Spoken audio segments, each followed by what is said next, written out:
Salut les devins, c'est Saikyo. Nous avons de tout nouveaux spoilers concernant le film Dragon Ball Super Broly ainsi que des informations sur l'animation de ce film-là. Comme chaque semaine, les devins, le site officiel Dragon Ball, met à jour des interviews, des infos, etc. Et cette semaine, nous avons droit à une interview de la part de Yuji Yoko et de Kai Makino, qui tous les deux sont en charge et travaillent justement sur tout ce qui est les CGI, donc les images de synthèse dans le film d'animation. Vous savez, tous les trucs qui ont l'air d'un rendu un petit peu jeu vidéo 3D, etc.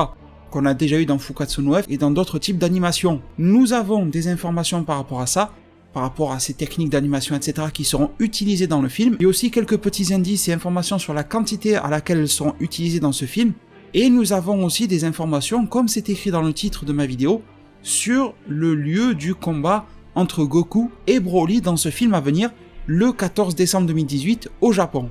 Pour toutes ces informations-là, les sources sont en description, site officiel Dragon Ball, Herms98 et dragonballsuper-france.fr pour les traductions en anglais et en français.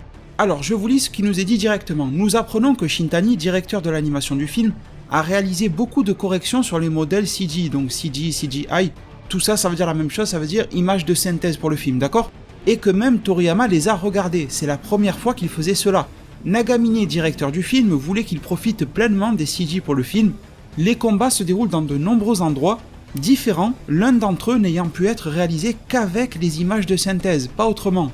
Donc là, les devins, ce qu'on nous fait comprendre, c'est que les animateurs avaient beaucoup plus de facilité à réaliser certains environnements, en tout cas un en particulier, avec les nouvelles technologies d'animation, de CGI, de modélisation 3D, plutôt qu'avec les techniques d'animation classiques, comme on a pu en avoir tout au long de l'animé Dragon Ball Super de l'épisode 1 au 131. Il nous parle ensuite un petit peu de la complexité d'une certaine manière à réaliser cela, dans le sens où les personnages ont des transformations différentes, cela nécessite alors des modèles d'images de synthèse différents pour chacun. Ils doivent en gros recréer à chaque fois pour chacun. On nous donne l'information que Broly en particulier change de forme tout au long du film, et comme ils viennent de le dire, chaque changement requiert un nouveau modèle. Rajoutez à cela des modèles différents pour les vêtements déchirés en combat, les blessures, etc. et ça augmente à chaque fois le nombre de modèles à créer. Dans cette interview, ils font référence au vieux film, et en disant et en expliquant que faire la réplique de quelque chose provenant d'une animation traditionnelle en image de synthèse n'est pas un processus simple, et Nagamine a indiqué, le réalisateur du film, Nagamine si vous avez oublié, a indiqué qu'il ne fallait pas absolument que ça ressemble aux anciennes animations. Il a dit de juste suivre son instinct et de faire de son mieux avec les CG.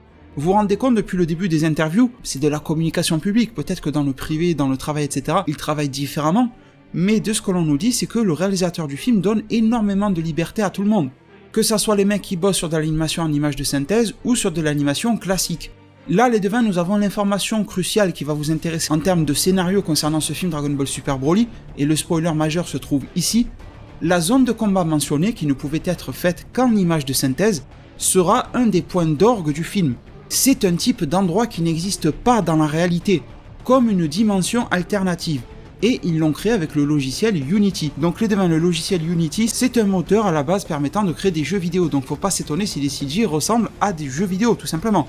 Il me semble qu'une des licences phares, vous me corrigerez si je me trompe, mais de mémoire, Assassin's Creed tourne sur le logiciel Unity, vous me direz en zone commentaire. Et de mémoire, je suis pas un expert en moteur de jeux vidéo, mais de mémoire, le logiciel Unity est plutôt simple de prise en main, il y a des modèles 3D qui sont un petit peu préfaits, etc. Il y a des choses que l'on peut manipuler assez facilement. Je crois même que beaucoup d'amateurs se font leurs petits jeux, etc. grâce à ce logiciel-là, en payant un minimum la licence ou un truc comme ça, quoi. Il y a des assets qui sont déjà préfaits, je crois, vous me corrigerez là aussi si je me trompe, mais qu'en contrepartie, même s'il est facile à gérer, on a quand même des défauts dans le résultat qui est produit.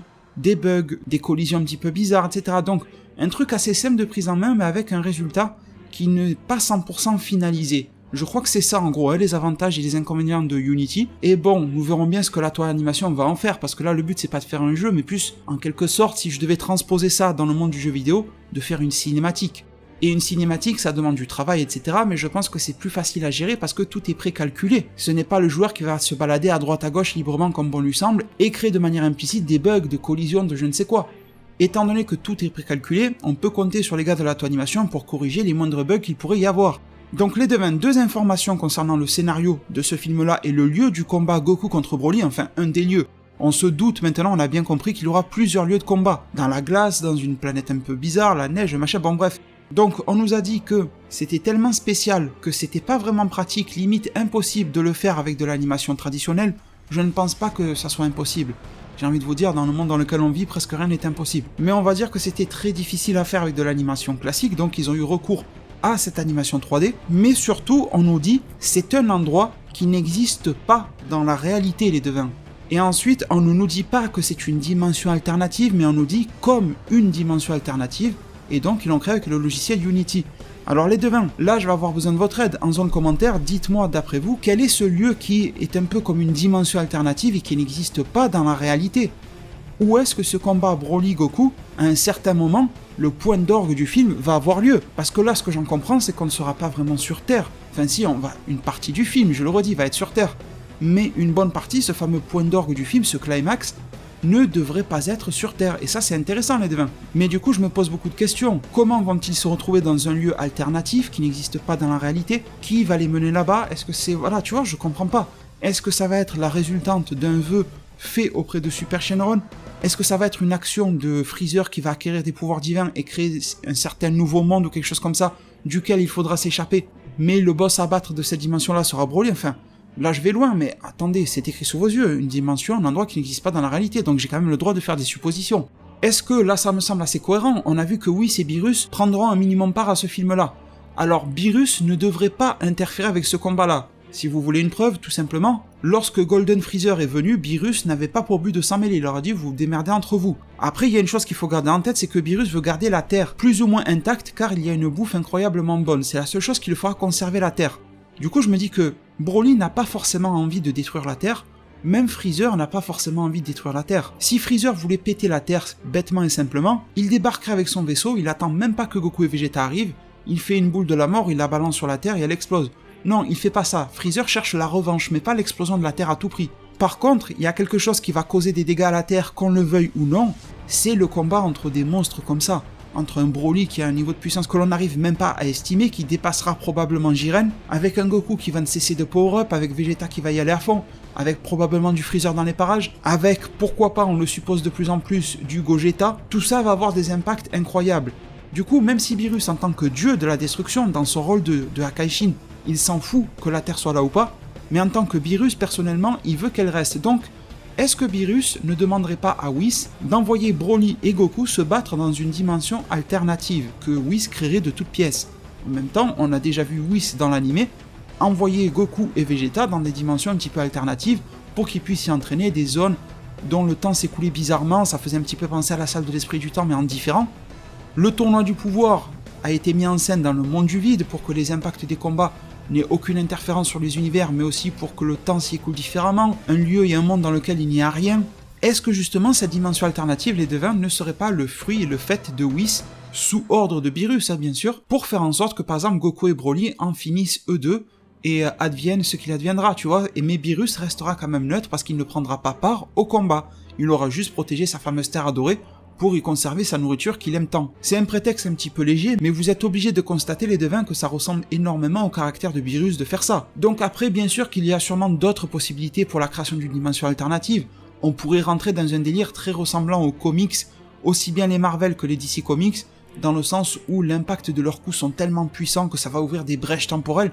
C'était un petit peu aussi le cas dans l'animé de Goku Black, avec Safo, etc., qui avait créé une espèce de brèche dimensionnelle. Est-ce qu'à force de se tabasser à si haut niveau, ils ne vont pas créer des espèces de failles spatio-temporelles et s'engouffrer dedans et continuer de se taper là-bas?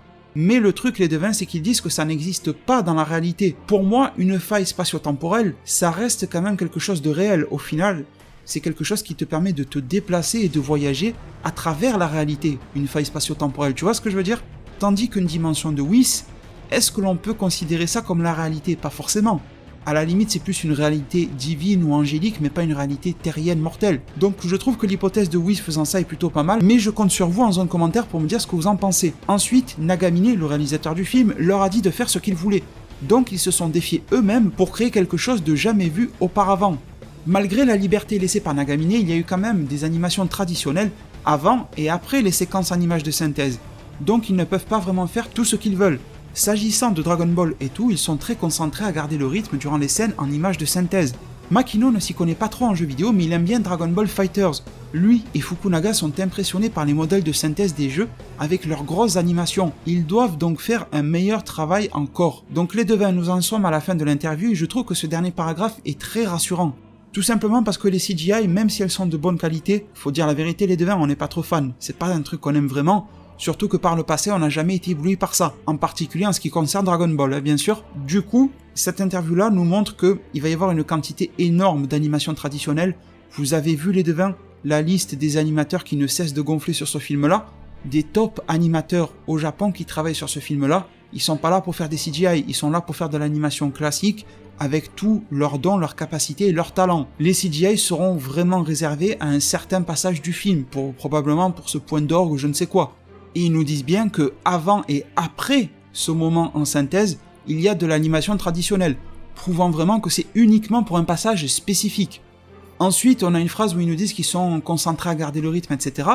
Et je vais faire une réponse à certains d'entre vous en zone commentaire. Non, le film Dragon Ball Super Broly n'est pas terminé en animation, en production, etc. Il n'est pas fini. Parce que dans la vidéo où je vous parlais de l'animateur là qui disait qu'il travaillait sur du Gogeta, etc., il y en a qui m'ont fait la réflexion, oui mais attends, le film il sort dans quelques mois à peine, le mec il se met à peine à travailler sur Gogeta, bon déjà, il n'a jamais été dit qu'il commençait à peine à travailler dessus, il se peut qu'il travaille depuis longtemps dessus, et là il dit je travaille encore dessus, c'est tout. Le mec a pas dit ouais je viens de me réveiller, je commence. Mais bon, en tout cas ça a choqué certaines personnes que les animateurs travaillent encore dessus, et y compris sur les grosses scènes du film. Ben oui les devins, c'est comme ça, même dans l'industrie du jeu vidéo, les jeux vidéo passent gold, donc sont terminés très peu de temps avant leur distribution logistique dans les magasins, etc. Quelques semaines, vraiment à peine avant qu'ils soient commercialisés. C'est rare qu'un gros projet soit terminé 6 mois à l'avance ou 1 an à l'avance, ça arrive mais c'est rare. Et donc non, le film Dragon Ball Super Broly, aujourd'hui 16 septembre 2018, n'est toujours pas terminé en production et en animation. Donc oui, quand un animateur dit je travaille sur Gogeta, ça ne me choque pas. Quand ces gens-là disent je travaille sur les CGI, ça ne me choque pas les devins, il n'y a rien de choquant là-dessus. Parce qu'après, vous savez, envoyer les bandes ou les fichiers, ou je ne sais pas trop comment ça marche, dans chacun des cinémas au Japon, c'est pas très compliqué à faire, hein. Vous savez, voilà, ça prend quelques jours de transport à peine, donc ça va. Après le cinéma, eux, passer la bande de tel ou tel film, ça revient au même. Donc une fois que le film est terminé, en termes d'animation, etc., que le montage est terminé, on va dire, le gros du travail n'est pas de fournir les cinémas, ça c'est rapide, c'est basique, ça c'est un claquement de doigts. Après, le reste du travail, ça sera le marketing, vraiment. Marketing qui a déjà commencé, mais qui sera encore plus propulsé une fois que le film sortira. Et donc quand même quelque chose de rassurant, en nous disant qu'ils prennent un petit peu pour modèle, ou en tout cas comme étape qualitative à atteindre et à dépasser, un jeu comme Dragon Ball FighterZ. Et là les devins, je pense pas que vous puissiez vraiment reprocher quelque chose à Dragon Ball FighterZ. Je sais pas si vous avez, vous, un PC assez puissant pour le voir tourner, le FighterZ en 4K Ultra, mais si ce n'est pas le cas, allez sur YouTube et cherchez du Dragon Ball FighterZ, une cinématique en 4K et en qualité Ultra sur PC, en espérant que votre connexion internet soit suffisante pour lire une vidéo en 4K, et vous allez constater de vos propres yeux que bon, d'accord, ça ne vaut pas une animation traditionnelle de qualité, mais on est sur du très très haut niveau dans Dragon Ball FighterZ, donc si ces gars-là prennent ça comme exemple, c'est quand même plutôt pas mal comme base. Donc les devins, c'est sur ces mots que ces nouveaux spoilers et informations sur le film Dragon Ball Super Broly se clôturent. Je vous remercie tous très sincèrement pour tout votre soutien, c'est facile, c'est rapide et c'est gratuit. Le pouce bleu, vous savez que ça m'aide énormément. Prenez tous très bien soin de votre futur, et à plus pour de prochains arts divinatoires.